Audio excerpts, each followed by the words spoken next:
दोस्तों इस वीडियो में जो उन्नाव में रेप पीड़िता है उनके समर्थन में और जो बीजेपी के नेता है कुलदीप सिंह सेंगर उनको बेल दिए जाने को लेकर विरोध प्रदर्शन हो रहा है। अब कुलदीप सिंह सेंगर को बेल क्यों दिया गया, ये एक सवाल आपके मन में उठ रहा होगा, क्योंकि वो दोषी है। दोषी होने के बावजूद उम्र कैद की सजा है, उसके बावजूद भी उसे बेल दिया गया। तो इसमें एक जो कानून है उसका है स्पेशल लीव पिटिशन। अब स्पेशल लीव पिटिशन सीबीआई ने कुलदीप सिंह सेंगर के खिलाफ दिया है। तो इसका असर क्या होगा? सीबीआई ने कहा कि हम इस केस में सुप्रीम कोर्ट में जाएंगे। दिल्ली हाई कोर्ट का ये मामला था। दिल्ली में विरोध प्रदर्शन हो रहा है और इसमें अभी तक जो अपडेट आया है उस अपडेट को एक एक कर समझने की कोशिश करते हैं कि क्या कुछ हुआ है। अब तक दिल्ली का जो जंतर मंतर है वो अखाड़ा बना हुआ है विरोध प्रदर्शन का। यहाँ पर विरोध प्रदर्शन हो रहे हैं कुलदीप सिंह सेंगर के खिलाफ। देश के कई, अगर देखें तो देश की राजधानी में दिल्ली में पोस्टर लगाए गए हैं। सुप्रीम कोर्ट में 29 दिसंबर को सीबीआई की उस याचिका पर सुनवाई होनी है जिसमें दिल्ली हाई कोर्ट के जमानत आदेश को चुनौती दी गई। इस पर सुप्रीम कोर्ट क्या फैसला देगा ये तो 29 तारीख को ही पता चलेगा। लेकिन इस बीच में जो विरोध प्रदर्शन है उसे सबकी बस एक ही मांग है कि उन्नाव रेप पीड़िता को इंसाफ मिले जाए और इंसाफ दिया जाए, ताकि कुलदीप सिंह सेंगर जैसे इंसान की बेल हाई कोर्ट से ना हो सके जब सजा है तो। और इसमें पीड़िता ने योगी आदित्यनाथ से भी, विपक्ष के नेता राहुल गांधी से भी, अमित शाह गृह मंत्री, होम मिनिस्ट्री मतलब, और उसके अलावा प्रधानमंत्री से भी मिलने के वक्त मांगे। लेकिन राहुल गांधी से मुलाकात हुई, बाकी से मुलाकात नहीं हुई। लेकिन ये एक राजनीतिक बात है। लेकिन बात है कि पीड़िता कह रही हैं, पीड़िता की जो माँ है, कि मुझे हाई कोर्ट पर भरोसा नहीं है, अब सुप्रीम कोर्ट ही इस पर भरोसा दे सकता है। दूसरी बात, जो उन्नाव का मामला है उस मामले को समझिए, उसके बाद आगे की फिर डिटेल समझाएंगे तो आपको आसानी से समझ में आएगी। ये उन्नाव में 2017 का ये पूरा मामला है। उत्तर प्रदेश के उन्नाव जिले की जो एक नाबालिग लड़की, जो कि तत्कालीन बीजेपी के विधायक कुलदीप सिंह सेंगर पर रेप का आरोप लगाई थी, पुलिस ने शुरू में एफआईआर दर्ज करने से भी इनकार कर दिया। धमकियां मिली। पीड़िता ने 2018 में लखनऊ के 5 कालिदास मार्ग स्थित मुख्यमंत्री आवास के बाहर में खुद की जान देने की कोशिश की। देश भर में विरोध प्रदर्शन हुआ, मीडिया में खबरें चली। उसके बाद पता चला सीबीआई को मामला सौंपा गया। सुप्रीम कोर्ट ने निष्पक्ष सुनवाई के लिए इस केस को उत्तर प्रदेश से दिल्ली ट्रांसफर कर दिया। 2019 में दिल्ली के ट्रायल कोर्ट ने कुलदीप सिंह सेंगर को रेप का दोषी ठहराया और उम्र कैद की सजा सुना दी। उन्हें पीड़िता के पिता के हिरासत में मौत और गवाहों को प्रभावित करने के आरोप में भी दोषी ठहराया गया कुलदीप सिंह सेंगर को। तो उस मामले में कुलदीप सिंह सेंगर को 10 साल की सजा थी और रेप के मामले में उम्र कैद की सजा। अब हाल ही में जो दिल्ली हाई कोर्ट ने सेंगर की अपील जो पेंडिंग थी, उसे पेंडिंग रहने तक की जो सजा है उसको निलंबित कर दिया। अब इसके अलावा उन्हें शर्त मतलब शर्त के साथ जमानत दे दी, जिसमें जो सजा काटी जा चुकी है, 7 साल की सजा काटी जा चुकी है, 7 साल 5 महीने, और कानूनी आधार का हवाला दिया गया। इसी बेस पर, इसी ग्राउंड पर दिल्ली हाई कोर्ट कुलदीप सिंह सेंगर को बेल देती है। अब दिल्ली हाई कोर्ट ने शर्त ये लगाई कि कुलदीप सिंह सेंगर उन्नाव रेप पीड़िता के घर के 5 किलोमीटर के आसपास नहीं जाएंगे, गवाहों पर दबाव बनाने की कोशिश नहीं करेंगे। पीड़िता के पिता के हिरासत में मौत के जो दूसरे मामले हैं उसमें 10 साल के कारण सेंगर अब जेल में ही है। अभी ऐसा नहीं कि जेल से बाहर निकल गया, लेकिन जो रेप केस में जो उम्र कैद की सजा थी उसमें ये कंडीशन कोर्ट ने लगाया। सीबीआई ने दिल्ली हाई कोर्ट के फैसले को सुप्रीम कोर्ट में चुनौती दी। अब इस आदेश के बाद जो सामाजिक कार्यकर्ता हैं, रेप पीड़िता के परिवार हैं, उसमें आक्रोश है स्टूडेंट भी विरोध प्रदर्शन कर रहे हैं। उनका कहना है कि सेंगर को मिली जमानत इस मामले में न्याय को कमजोर करती है, जो पहले ही कथित धमकियों और हिंसा को घेरा रहा है। अब इस बीच में आता है कि जो ये कोर्ट के जो सीबीआई कह रही है कि स्पेशल लीव पिटिशन हम सुप्रीम कोर्ट में डालेंगे। तो ये स्पेशल लीव पिटिशन क्या होता है, पहले ये भी समझ लेते हैं कि स्पेशल लीव पिटिशन किसको कहते हैं।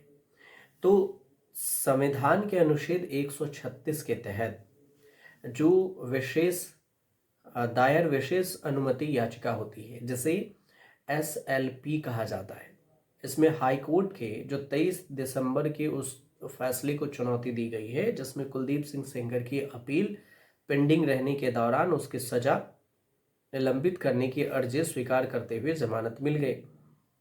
तो इससे पहले जो जानकारी सामने आई थी कि सीबीआई और पीड़िता का जो परिवार दोनों ही दिल्ली हाई कोर्ट के आदेश को सुप्रीम कोर्ट में चुनौती देने की तैयारी में है। अब हाई कोर्ट के सामने सीबीआई ने सेंगर की याचिका का कड़ा विरोध किया। अपराध की गंभीरता और इससे जुड़े हुए संभावित जोखिम है उसको भी अंडरलाइन किया कि क्या क्या जोखिम हो सकता है। हाईकोर्ट की जो जस्टिस है सुब्रमण्यम प्रसाद और जस्टिस हरीश वैजनाथन शंकर की पीठ ने जो सेंगर की जो आजीवन उम्र कैद की जो सजा थी उस सजा को अपील पेंडिंग रहने तक निलंबित कर दिया। कड़ी शर्तों के साथ उन्हें सशर्त जमानत दे दी। हालांकि इसके बावजूद भी जो सेंगर है वो तो कोर्ट से नहीं निकलेगा। लेकिन अब बात आती है कि एसएलपी की। एसएलपी क्या होती है? एसएलपी का मतलब होता है स्पेशल लीव पिटिशन। एक ऐसी याचिका है जिसके माध्यम से किसी भी अदालत या ट्रिब्यूनल, सैन्य ट्रिब्यूनल को छोड़कर कि जो फैसले हैं, अदालत के फैसले हैं, उसको आदेश या डिग्री के खिलाफ सुप्रीम कोर्ट से विशेष अनुमति मांगी जाती है। महत्वपूर्ण बात यह है कि एसएलपी कोई अधिकार नहीं है बल्कि एक विशेष अनुमति है, प्रिविलेज है, जो कि सुप्रीम कोर्ट अपने विवेक से देता है, मतलब अपनी बुद्धि से देता है। अब संविधान में इसको लेकर जो प्रावधान है वो क्या है? तो एसएलपी का प्रावधान जो संविधान में 136 में दर्ज है, इसके तहत सुप्रीम कोर्ट को अधिकार है कि वह किसी भी अदालत या ट्रिब्यूनल के फैसले के खिलाफ अपील के विशेष अनुमति दे सकता है। हाईकोर्ट के फैसले को रद्द भी किया जा सकता है। हालांकि इस पावर्स का अभी जो तभी इस्तेमाल होती है जब कानून का कोई बड़ा सवाल, सस्टेनेबल क्वेश्चन ऑफ लॉ जिसको कहते हैं, सस्टेनेबल क्वेश्चन ऑफ लॉ से जुड़ा हुआ हो, गंभीर अन्याय जो ग्रोस इनजस्टिस है उससे जुड़ा हुआ हो, तभी सुप्रीम कोर्ट इसमें अपना हस्तक्षेप कर सकता है। दूसरा आता है कि किन मामलों में एसएलपी दाखिल हो सकता है। तो इसमें दो होता है, सिविल जो कि नागरिक और एक आपराधिक क्रिमिनल। इन दोनों मामलों में एसएलपी दाखिल हो सकता है हाईकोर्ट के खिलाफ। अब एसएलपी दाखिल कौन कर सकता है? तो एसएलपी दाखिल करने के लिए जैसे कोई व्यक्ति या फिर कंपनी, केंद्र या राज्य सरकार, सार्वजनिक क्षेत्र के उपक्रम जैसे पीएसयू या फिर एनजीओ या कोई भी एसोसिएशन है जो एसएलपी दायर कर सकते हैं। अब आता है कि एसएलपी दायर करने की जो समय सीमा है वो क्या होती है। तो हाई कोर्ट के फैसले के खिलाफ 90 दिन के भीतर एसएलपी दायर करना अनिवार्य होता है और इसी वजह से 90 दिन से पहले से ही विरोध शुरू हो गया। यदि हाई कोर्ट ने सुप्रीम कोर्ट में अपील के लिए सर्टिफिकेट ऑफ फिटनेस देने से इनकार किया तो 60 दिन के भीतर उसे ये दाखिल करना होगा। एसएलपी खारिज होने पर मामला खत्म हो जाता है क्या? अगर मान लीजिए कि एसएलपी खारिज हो जाए तो हाँ, आमतौर पर ऐसा देखा जाता है कि एसएलपी खारिज होने का मतलब है कि सुप्रीम कोर्ट ने उस मामले में हस्तक्षेप करने से इनकार कर दिया है। और इसका मतलब, इसका अर्थ ये नहीं हुआ कि सुप्रीम कोर्ट ने निचली अदालत के फैसले को सही मान लिया। ये भी होता है। यदि इस याचिका को देखा जाए तो इस याचिका के खारिज होने का मतलब बस इतना है कि सुप्रीम कोर्ट ने अपील की अनुमति नहीं दी है, बाकी फिर से विचार करने की बात हो सकती है। अब इस बीच में जो कुलदीप सिंह सेंगर है उस पर जो उठे सवाल है वो एक नई बहस को जरूर छेड़ दिया है। जैसे दिल्ली हाई कोर्ट ने भले ही सेंगर की जेल की सजा को निलंबित करके राहत दे दी हो, लेकिन सेंगर को लोक सेवक मानने से इनकार कर दिया। इसके लिए कोर्ट ने 1984 के AR अंतुले मामला का उदाहरण भी दिया। AR अंतुले का क्या है मामला? सांसद विधायक नहीं है तो फिर लोक सेवक कौन है? जब सेंगर या फिर जैसे आदमी अगर सांसद नहीं है, विधायक नहीं है, तो लोक सेवक कौन है? अब इसमें भारतीय कानून को अगर समझेंगे तो इतना गहरा में समझने की तो बस इतने से जरूरी है कि लोक सेवक कौन है, बस इतना समझिए। तो साधारण भाषा में अगर समझे तो हर वह व्यक्ति जो जनता की सेवा के लिए सार्वजनिक पद पर बैठा होता है उसे लोक सेवक माना जाता है। लेकिन इस दृष्टि से देखें तो एक IAS या फिर पुलिस अधिकारी या फिर एक क्लर्क, चपरासी या सांसद सबके सब लोक सेवा ही तो कर रहे हैं, तो लोक सेवक ही होंगे। लेकिन कानून में हर शब्द की टेक्निकल परिभाषा है, और इस टेक्निकल परिभाषा को देखेंगे तो सुप्रीम कोर्ट की तरफ से जो ये कहा जाता है और जो हमारे संविधान है वो उसमें धारा 21 है, ये भ्रष्टाचार निवारण अधिनियम 1988 में जिक्र है। इसमें इन धाराओं को आधार दिया गया है कि रिश्वत, भ्रष्टाचारी पद के दुरुपयोग जैसे अपराधों में किसी पब्लिक सर्वेंट मानकर मुकदमा चलाया जाएगा। तो इसमें कहा गया है कि जैसे जज है, सैन्य अधिकारी है, सरकारी सेवक है, ये सब इसमें आते हैं। लेकिन इसमें स्पष्ट रूप से सांसद या विधायक शब्द का जिक्र नहीं है, जो भ्रष्टाचार निरोधक कानून से अलग नियम है, तो इसमें इसको जोड़ा जाता है। तो इस वजह से एक तो ये इस चीज का भी